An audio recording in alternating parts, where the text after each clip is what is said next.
Please subscribe Metro Learnings for more educational videos. जय हिंद बच्चों, इस वीडियो में हम डिस्कस करेंगे बेल्जियम के बारे में। बेल्जियम पिछले वीडियो में हमने देखा श्रीलंका, और इस वीडियो में हम डिस्कस करेंगे बेल्जियम। बेल्जियम में भी हमने देखा कि कौन कौन सी लैंग्वेज बोलने वाले लोग थे। एक तो डच, दूसरा फ्रेंच और तीसरा जर्मन।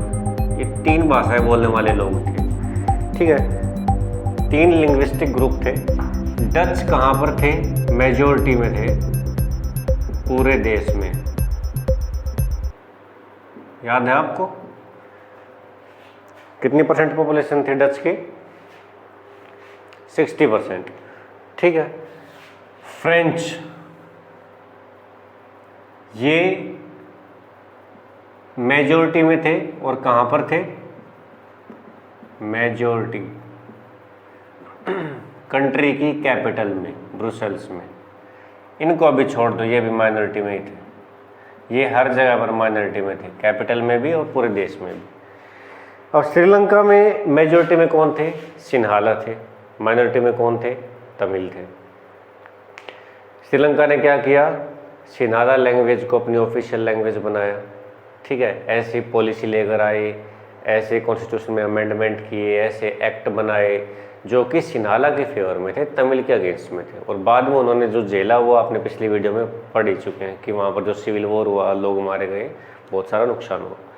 बेल्जियम ने कुछ अलग रास्ता अपनाया कि वहाँ पर भी क्या थे? डच मेजॉरिटी में थे और फ्रेंच माइनॉरिटी में थे, लेकिन कैपिटल में फ्रेंच मेजॉरिटी में थे और डच माइनॉरिटी में थे। कितना कॉम्प्लेक्स है! श्रीलंका से तो बहुत ज़्यादा कॉम्प्लेक्स हो गया कि भाई जो कम्युनिटी पूरे देश में मेजॉरिटी में है, पूरे देश में जो मेजॉरिटी में है, वो उस देश की कैपिटल में माइनॉरिटी में है। और जो पूरे देश में माइनॉरिटी में है कम्युनिटी, वो उस देश की कैपिटल मेजॉरिटी में है, उस देश की कैपिटल में मेजॉरिटी में है। कितना कॉम्प्लेक्स काम हो गया। अब यहाँ पर भी क्या होना चाहिए? अगर श्रीलंका के हिसाब से देखें तो क्या होना चाहिए था यहाँ पर कि जो डच हैं, डच, उनकी तो सेंटर में गवर्नमेंट होनी चाहिए थी पूरे देश में, क्योंकि वो मेजॉरिटी में वहाँ पर है। तो यहाँ पर डच की गवर्नमेंट होनी चाहिए थी। जो कैपिटल है उसमें मेजॉरिटी में कौन है? फ्रेंच। तो कैपिटल में किसकी गवर्नमेंट होनी चाहिए थी? फ्रेंच बोलने वालों की होनी चाहिए थी, है ना। फिर ये कन्फ्लिक्ट चलता रहता है इनके बीच में, यहाँ पर भी सिविल वॉर होता। इन्होंने कुछ बदलाव किया, अपने कॉन्स्टिट्यूशन में चेंज किया, और वो बहुत सारे चेंज किए इन्होंने 1970 से लेकर 1993 के बीच तक अपने कॉन्स्टिट्यूशन में अमेंडमेंट किए। और वो अमेंडमेंट किस टाइप के थे? वो ज़्यादातर थे गवर्नमेंट के ऊपर, कि गवर्नमेंट कैसी बनेगी। श्रीलंका में तो जो बहुमत में थे, जो बहुसंख्यक थे, जो कि सिन्हाला थे, उनकी गवर्नमेंट बनी थी। तमिल की तो गवर्नमेंट बनी नहीं, क्योंकि उनकी संख्या कम थी। संख्या किनकी ज़्यादा थी? सिन्हाला स्पीकर्स की थी, जो सिन्हाला भाषा बोलते थे। भाई जो ज़्यादा संख्या में थे, जो बहुसंख्यक थे, उनकी सरकार बनी, जिसको हम मेजोरिटेरियनिज्म बोलते हैं, बहुसंख्यकवाद। बहुसंख्यकवाद क्या होता है? जिसमें जो ज़्यादा संख्या में लोग रहते हैं, उन्हीं के हिसाब से सरकार बने, उन्हीं के हिसाब से कानून बने, उन्हीं के हिसाब से पॉलिसी आए, उन्हीं के हिसाब से कॉन्स्टिट्यूशन में अमेंडमेंट आए, ठीक है। जो भी डेवलपमेंट के काम हो वो किसके हिसाब से हो? बहुसंख्यक जो लोग हैं उनके हिसाब से काम हो, तो वो अलग था। यहाँ पर बेल्जियम ने ये काम नहीं किया। बेल्जियम ने यहाँ पर क्या किया कि पूरे देश में जो सरकार चुनी जाएगी, जो गवर्नमेंट चुनी जाएगी, उसमें जितने मिनिस्टर्स होंगे, उसमें जितने मिनिस्टर्स होंगे उनकी संख्या इक्वल होगी। मान लीजिए सरकार यहाँ पर बना ली गई, ठीक है, और ये मानकर चलिए कि सांसद हैं वो ज़्यादा कहाँ से आए? डच लैंग्वेज से आए, ठीक है। डच लैंग्वेज स्पीकर ज़्यादा सांसद आ गए। और मंत्री कितने बनाने हैं उस गवर्नमेंट में? 100 मंत्री बनाने हैं, ठीक है। तो इसमें से 50 मिनिस्टर तो किसके होंगे? डच लैंग्वेज बोलने वाले, और 50 कौन से होंगे? फ्रेंच लैंग्वेज बोलने वाले। Half half. अगर ये मॉडल यहाँ पर नहीं होता तो 100 के 100 मिनिस्टर किसके बनते? डच के बनते। और कैपिटल में अगर 100 मिनिस्टर बनाने हैं तो 100 के 100 मिनिस्टर किसके बनते? फ्रेंच के बनते। ठीक है, यहाँ पर कन्फ्लिक्ट होता फिर दोनों में, दोनों कम्युनिटी आपस में लड़ाई झगड़ा करती और यहाँ पर सिविल वॉर होता। इसलिए यहाँ पर ये जो मिनिस्टर्स हैं जिनके अंडर में बहुत सारे डिपार्टमेंट हैं, काम करने के लिए बहुत सारे मंत्रालय हैं, उन मंत्रालयों का डिस्ट्रीब्यूशन कर दिया गया दोनों कम्युनिटी के बीच में कि भाई आधे मंत्रालय आपके हैं, आधे हमारे हैं। डिस्ट्रीब्यूशन कर दिया। किसका डिस्ट्रीब्यूशन किया? पावर का। पावर यहाँ पर क्या कर दी? बांट दी गई। चैप्टर का नाम क्या था? Power sharing. क्या श्रीलंका में पावर शेयरिंग थी? क्या उन्होंने तमिलियन को कुछ राइट्स या अपने बराबर का दर्जा दिया? नहीं दिया। क्या पावर को शेयर किया गया? क्या वहाँ पर मंत्रालय दिए गए तमिल्स को? नहीं दिए गए। उन्होंने जो बल्कि कुछ मांगे उठाई उनको ही नहीं माना गया। ठीक है, लेकिन यहाँ पर क्या किया गया? पावर को शेयर कर दिया गया कि भाई देश में अगर 100 मिनिस्टर बनाने हैं तो उनमें से 50 डच स्पीकर होंगे और 50 फ्रेंच स्पीकर होंगे। झंझट खत्म, कोई टेंशन नहीं। अब कैपिटल में भी क्या किया गया? अब यहाँ पर उन लोगों का दिमाग देखिए कितना अच्छे से प्ले किया उन्होंने कि मेजॉरिटी में पूरे देश में डच थे। डच ने क्या कहा कि भाई ठीक है 50% तुम्हारी लैंग्वेज के मिनिस्टर, 50% हमारी लैंग्वेज के मिनिस्टर। अब कैपिटल में मेजॉरिटी में कौन है? फ्रेंच लोग हैं। तो फ्रेंच लोगों ने क्या कहा कि भाई कैपिटल में भी 50 मिनिस्टर हमारी लैंग्वेज के और 50 मिनिस्टर तुम्हारी लैंग्वेज के। तो दोनों कम्युनिटी ने आपस में बैठकर कितना अच्छा डिसीजन लिया है। किसी ने भी अपनी मेजॉरिटी दिखाई, फ्रेंच ने कैपिटल में नहीं दिखाई और देश में डच ने नहीं दिखाई, बल्कि क्या कर दिया गया? पावर को शेयर कर दिया गया कि भाई ठीक है कैपिटल में हम मेजॉरिटी में हैं। फ्रेंच लोगों ने कहा कि कैपिटल में हम मेजॉरिटी में हैं, लेकिन यहाँ पर भी जो मिनिस्टर्स की पावर होगी, मिनिस्टर्स की जो सीट्स होंगी वो इक्वल होंगी। मान लीजिए यहाँ पर 50 मिनिस्टर हैं तो 25 किस भाषा के होंगे? डच के, और 25 किस भाषा के होंगे? फ्रेंच के। यहाँ पर भी पावर शेयर कर दी तो पूरे देश में भी कोई टेंशन नहीं अब, और कैपिटल में भी कोई टेंशन नहीं। तीसरा कि अगर कोई समुदाय अपनी लैंग्वेज को बढ़ावा देना चाहता है, या हमें पता है कि बहुत सारी अपनी कम्युनिटी में कमियां भी होती हैं, उन कमियों को अगर कॉन्स्टिट्यूशनली कानून के हिसाब से अगर उनको दूर करना है तो कानून में चेंज करना पड़ेगा।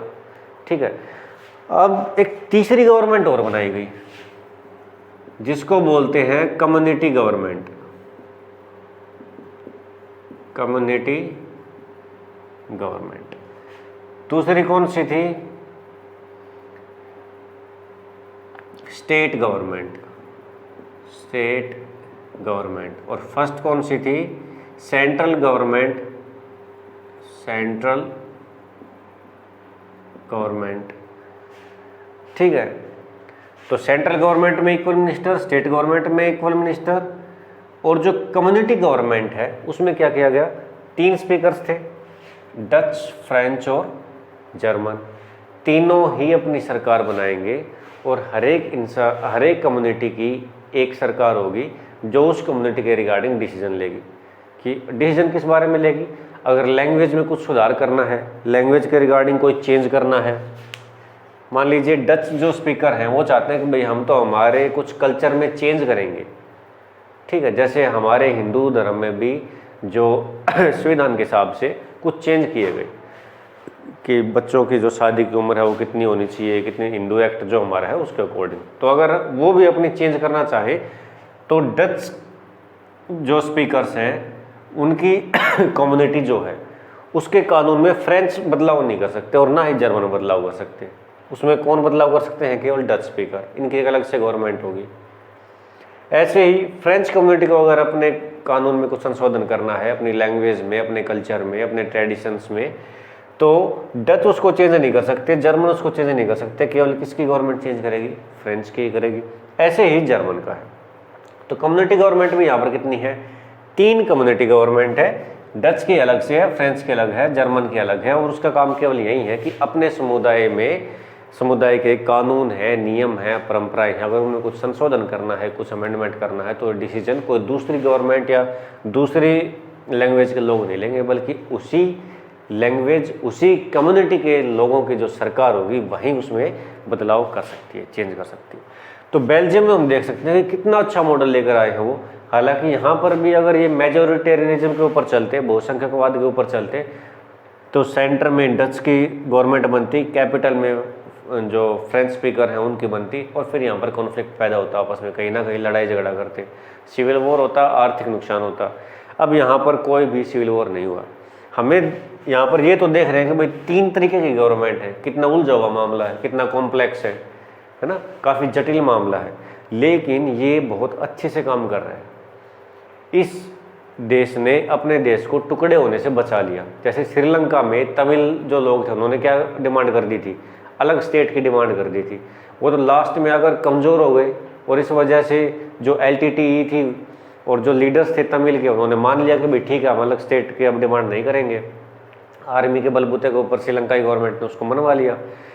लेकिन अगर बेल्जियम भी ऐसे रास्ता अपना लेता तो उसका देश भी ख़त्म होता, और श्रीलंका में अगर आर्मी का जोर ना चलता तो हो सकता है उसके 2 पार्ट हो जाते श्रीलंका के। तो एक राष्ट्र की जो अखंडता है, एकता है, उसमें कहीं ना कहीं टूट हो जाती, वो अखंडता और एकता नहीं बची रहती। तो बेल्जियम ने इस चीज़ से बचने के लिए कि भी कोई नुकसान भी ना हो, लोग भी ना मारे जाएं, दंगे भी ना हो, आर्थिक नुकसान भी नहीं हो, सरकारी संपत्ति का नुकसान नहीं हो, काम धंधे और रोजगार चलते रहें, ठीक है, कम्युनिटी के बीच में थोड़ा विश्वास बना रहे, प्यार बना रहे, और देश अच्छे से काम करे, और देश का बंटवारा ना हो, खासकर भाषा के आधार के ऊपर। तो उन्होंने ये स्टेप उठाया, और बहुत मेरे हिसाब से भी काफ़ी अच्छा स्टेप है। जटिल है, कॉम्प्लेक्स है, लेकिन अपने देश को तो उन्होंने कम से कम बचा लिया। तो बेल्जियम ने काफ़ी अच्छा मॉडल अपनाया है। ये था आपका बेल्जियम का। अब यहाँ पर हम क्या समझते हैं, दोनों देशों का एग्जाम्पल हमने देखे हैं कि एक ने क्या गंवाया है और एक ने क्या पाया है। बेल्जियम ने क्या पाया और श्रीलंका ने क्या गंवाया। ये दोनों ही देश अगर हम इनको अच्छे से देखें, तो अगर हमारे देश में भी ऐसी प्रॉब्लम हो तो हमें कौन सा मॉडल अपनाना चाहिए, श्रीलंका का या बेल्जियम का? ये चीज़ मैं आपके ऊपर छोड़ता हूँ। आप कमेंट सेक्शन में जाकर ज़रूर बताएं कि जैसे अभी हमारे हिंदी के ऊपर, और जो हिंदी राष्ट्रभाषा होनी चाहिए नहीं होनी चाहिए, इसके ऊपर अगर कोई डिसीजन लेना है तो आप क्या ये डिसीजन ठीक ले रहे हैं या नहीं ले रहे हैं, या आपका कोई भी इसके रिगार्डिंग कोई क्वेश्चन है तो आप ज़रूर पूछिए। Please subscribe Metro Learnings for more educational videos.